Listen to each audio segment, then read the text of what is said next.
No final do episódio anterior, Luna teve uma visão. Um rosto entre a neblina do tempo, uma voz abafada que sussurrava dentro da sua mente. Era Theo. E ele disse apenas uma frase: encontre o relógio de éter. Mas o que era isso? Um objeto? Uma metáfora? Ou algo mais antigo, mais poderoso? Dizem que algumas lendas nascem do medo, outras da necessidade. O relógio de éter pertencia à segunda categoria. Entre cientistas ocultos e cronologistas secretos, o relógio de éter era tratado como um mito perigoso. Não era feito para medir o tempo, diziam, mas para originá-lo. Seu criador, um relojoeiro cego do século XIX, chamado Elias Burr, teria construído o artefato após um colapso mental, afirmando ter ouvido a voz do tempo enquanto dormia. Escreveu dezenas de cadernos, todos ilegíveis. A maioria foi queimada no incêndio que destruiu sua oficina em Viena. O relógio sumiu junto com ele. E por mais de um século, foi apenas isso. Uma história. Até agora. Luna acordou com a mente em chamas. As fórmulas que antes surgiam como lampejos, agora eram frases completas. Palavras que ela nunca aprendera, símbolos que não conseguia explicar. A cada dia, as vozes ficavam mais nítidas.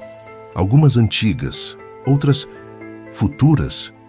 No fundo do relógio de bolso que ela havia tocado no episódio anterior, estavam gravadas palavras minúsculas. Éter está onde o tempo se dobra. Ela sabia o que precisava fazer. Fugiu do laboratório sem olhar para trás, levando apenas o caderno e o relógio. As vozes começaram a guiá-la, não como ordens, mas como sugestões sussurradas em momentos de dúvida. Elas a levaram para uma rua esquecida no centro velho da cidade. Uma porta de ferro enferrujada, sem maçaneta. Mas ao aproximar-se, sentiu uma vibração, como se o tempo ali estivesse mais denso. A porta se abriu sozinha. Enquanto isso, Theo vagava entre os segundos. O limbo não era escuro nem claro. Era suspenso, como se tudo estivesse entre um piscar de olhos. E ali, ele via coisas. Pessoas que já haviam partido. Memórias que não eram suas. Fragmentos de futuros que talvez nunca existissem. Uma mulher com um vestido azul. Sua mãe, viva. Ele tentou tocá-la, mas a imagem evaporou como poeira ao vento. Você está se dissolvendo, Theo, disse uma voz. Não era humana.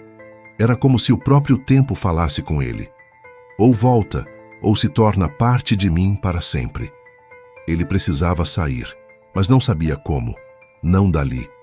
Luna desceu uma escada infinita atrás da porta de ferro. Cada degrau parecia levá-la mais para dentro de algo antigo. As paredes estavam cobertas de símbolos como circuitos arcaicos gravados em pedra.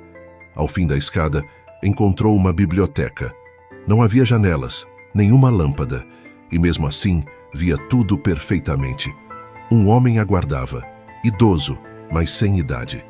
Usava um colete marrom e óculos pequenos que pareciam brilhar. Você demorou, ele disse. Quem é você? Sou o último bibliotecário do tempo. Ele a conduziu até uma ala restrita. Uma placa dizia: Instrumentos temporais. Entrada apenas com autorização da eternidade. Luna entrou. Um dos livros tremia sozinho na estante. Ao tocá-lo, ele se abriu em uma explosão de páginas e brilhos. No centro, desenhado em tinta mutável, estava ele. O relógio de éter. Não era grande, nem ornamentado. Mas seu formato mudava conforme ela olhava. Às vezes redondo, às vezes triangular, às vezes nenhum. Estava quebrado. O bibliotecário explicou. O relógio foi partido em 3 fragmentos. Uma medida de segurança.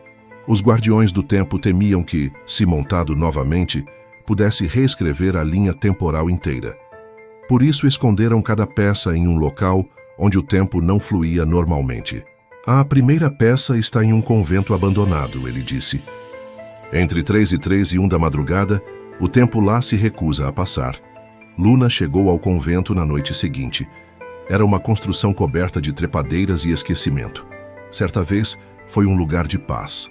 Agora era apenas silêncio congelado. O relógio de seu pulso travou exatamente às 3 horas. E tudo ao redor pareceu segui-lo, O vento parou. O som sumiu. O tempo, paralisado. Ela andou pelos corredores cobertos de poeira. Quadros de santos sem olhos, bancos quebrados, até que chegou a uma escada que levava ao porão. Lá, encontrou uma parede falsa. Por trás dela, escondido entre tijolos, um objeto pequeno e metálico. O ponteiro das horas. Ao tocá-lo, teve uma visão. Theo flutuando entre as engrenagens do tempo. Ele estendeu a mão. Disse algo que ela não ouviu, mas o gesto foi claro. Continue. Ela segurou o ponteiro. O tempo voltou a fluir. O relógio do pulso avançou para 3:01. Enquanto isso, Theo encontrava resistência. Começava a esquecer coisas simples. O nome da sua escola. O rosto do pai. Era como se o limbo estivesse apagando partes dele. Mas então algo mudou. Um som atravessou o vazio. Um eco. Um pulso. Era o ponteiro das horas, reconectado. Ele sentiu um rasgo no limbo. Pequeno, mas real. Uma brecha. Luna voltou à biblioteca subterrânea. O bibliotecário aguardava. Você achou a primeira parte, ele disse. Agora o tempo te reconhece. E a segunda parte? Ela perguntou. Está onde o futuro ainda não foi decidido. Mas isso é outra história. Na superfície, o mundo começava a sentir os efeitos da ruptura temporal. Tempestades que duravam segundos, mas causavam danos de dias.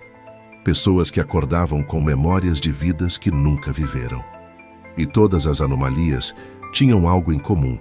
Ocorriam perto de onde Luna passava. Ela agora era mais que uma menina que envelheceu.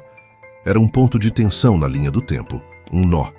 E ela precisava seguir em frente, porque se o relógio de éter não for reconstruído, o tempo deixará de ser uma sequência e se tornará caos. Clique no card que aparece agora na tela para assistir ao episódio 4, Os Guardiões do Tempo, ou acesse o link na descrição, porque algumas engrenagens foram feitas para girar, outras para proteger o universo inteiro.